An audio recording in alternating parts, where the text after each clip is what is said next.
You want me to cry, huh? Yes. Okay, I'm Stephanie Davis, class of 172. I graduated the first Friday in July last year. I've been in job search for 8 months, guys. I have been looking for a job for 8 months. Probably 150 plus applications, 40 plus job interviews, and my background I feel like my background always stopped me because of it.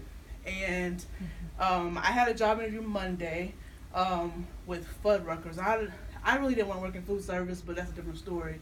And I was interviewing with the general manager, and he said, this is not working. He said, I can't hire you to work hourly. I was like, okay, here we go again. And he said, but my district manager, you need to go meet him. You need to work in management. And so Wednesday, I had a job interview with the district manager. He's in charge of the entire Houston district, and I got a job.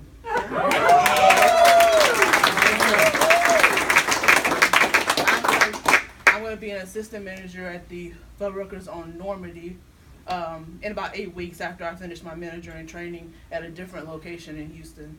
And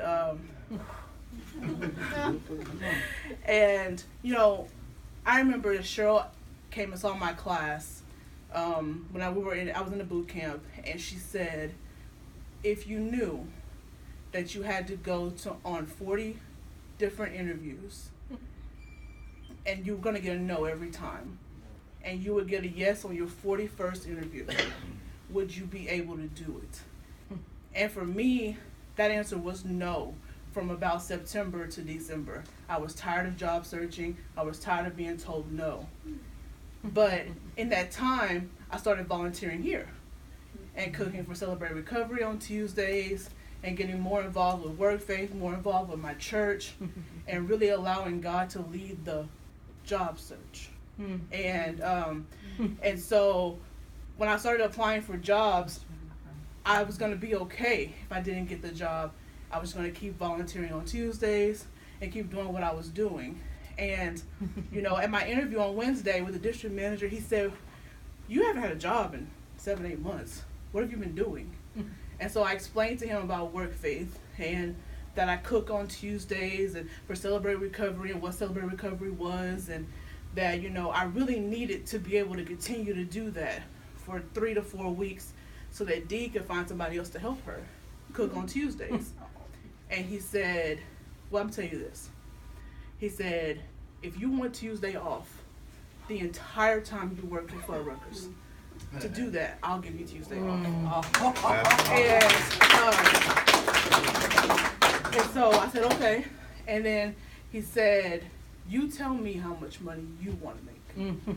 And I did. And he paid me more. And he told me, how are you going to get to work? I mean, you have a reliable car, got that. But I told him I needed an easy tag for easier transportation to get to work.